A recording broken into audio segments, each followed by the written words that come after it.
ومن الآن خذوها مني واسمعوها وعدوا معي 30 سنة، من يوم ما ظهر الربيع العربي عدوا 30 سنة بنشوف. وخذوا كلامي هذا اعتبروه دردشة معكم، خذوها من الآن وبثقة. عدوا 30 سنة، انظروا هل بتتحقق الديمقراطية اللي يدورون لها واللي من أجلها حصل كل ما حصل من قبل وفي اليوم. هل بتتحقق؟ بغيتوا تفسير شرعي من عند ربكم؟ بغيتوا تعرفوا مرجعياتكم الإسلامية؟ بغيتوا تعرفوا كلام من لا ينطق عن الهوى؟ صلوا عليه. النبي صلى الله عليه وآله وسلم بسط لنا هذا المشاكل اللي تدور في حياة الشعوب، وقال إن هذه من سلوك الشيطان. أول ما بدأ إبليس مع أبونا آدم في الجنة، عاد في الجنة عادنا لا نرى شجرة ولا حجرة، عادنا في ظهر آدم في الجنة، وهو مثال لنا كلنا، حتى نحن اللي جالسين مع بعضنا البعض. آدم مثال لنا، دخل الجنة قال له ربي كلا مما رغدا من حيث شئتم، كل اللي في الجنة لكم، كل شيء لك يا آدم، كله أنت وحواء. وإذ قال ربك للملائكة اسجدوا لآدم فسجدوا، وبعد قال اسكن أنت وزوجك الجنة وكلا منها رغدا حيث شئتما، كل شيء لكم، بس في شجرة واحدة هذه خلها محفوظة لا تأكل منها.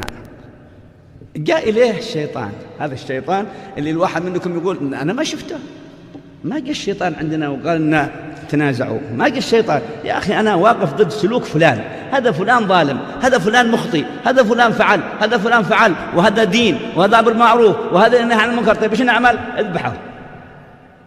أنا ارتكبت منكر ثاني، إذا من منكر إلى منكر، من مشكلة إلى مشكلة. سيدنا آدم قال له إبليس يا آدم هل أدلك على شجرة الخلد؟ طيب سيدنا آدم المفروض يرجع للكتب اللي معه يسأل جبريل في شجرة اسمها شجرة الخلد، لأجل يرجع لها. هذا أقول لكم نرجع للنص، نرجع لكلام الله. إن حصلنا هذا الكلام اللي يتكلمون عنه في القرآن أو في السنة نتبع. قال له يا آدم هل أدلك على شجرة الخلد؟ قال له إيش شجرة الخلد؟ قال له هذه ملك لا يبلى، بقاء أبدي، جنسية دائمة، لأن الجنسية تعرفوها جنسية دائمة، ما أحد يقدر يخرجك من هذا الوطن أبدا. قال له إيه هو؟ قال شوف الشجرة هذيك؟ قال له نعم. قال لي هذه كل منها. قال هذه أنا ممنوع، أنا حرام علي، ما يجوز أكل من الشجرة، لأن الله قال ولا تقربا، ما هو قال لا تأكل حتى لا تقرب الشجرة هذه. قال له باختيارك، أنا ناصح، إني لكما ناصح.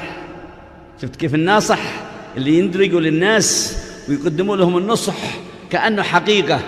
وحتى نبي من الأنبياء بدأ يختل التوازن عنده، قدوا نبي اختل التوازن.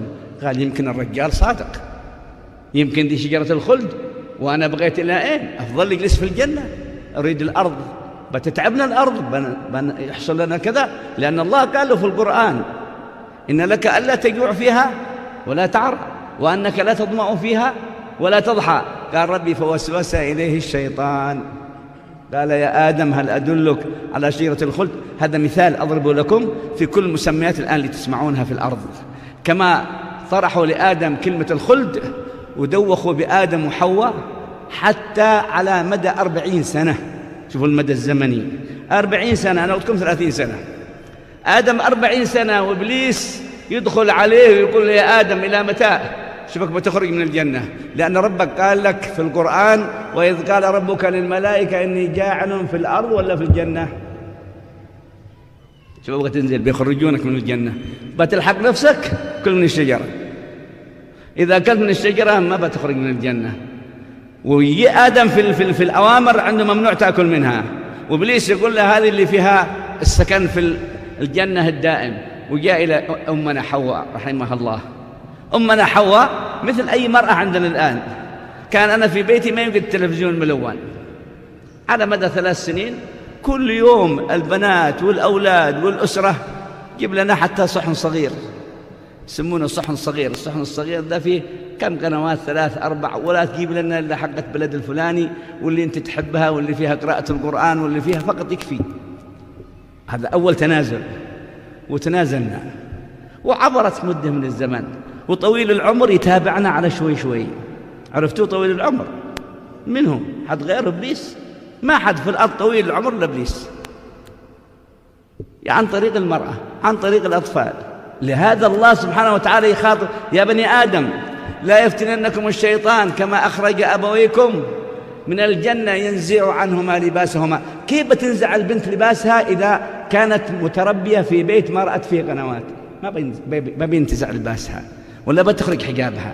لكن يقول إن الشيطان بيعمل لكم فتنة، ينزع عنهما لباسهما، لباس الظاهر ولباس الباطن. لباس الظاهر الألبسة اللي تلبسها المرأة ويلبسها الرجل، هذه ألبسة ظاهرة. واللباس الباطن ولباس التقوى ذلك خير، ذلك من آيات الله. لباس التقوى ينزع عنها الحياء. كانت تتغطى سافرت، كانت ما تكلم الرجال كلمت الرجال، كانت ما تختلط بهم اختلطت بهم، كانت تستحي وتأتي في جوانب الطرق صارت تصير وسط السوق، كانت ما تدخل السوق إلا لحاجة صارت تدخل السوق لحاجة ولغير حاجة. وهكذا وهكذا سنة بعد سنة، سنة بعد سنة، تنازل بعد تنازل، تنازل بعد تنازل، حتى لم يعد للدين الإسلامي في أرض الأمة المحمدية شيء. حتى الآن في أيام ربيعنا العربي، وهذا الكلام ما هو مذمة له، تقييم، سمعناه وسمعتم، ما يجري في شأن تحرير المرأة وما هو نوع التحرير. وإن كنتم أنتم الآن لا تدرون، أو بلدكم ولله الحمد فيها الخير ولا زال، لكن احنا ما نتكلم عن هذا إلا لأجل ترون كيف يفعل إبليس في الشعوب وفي الأمم.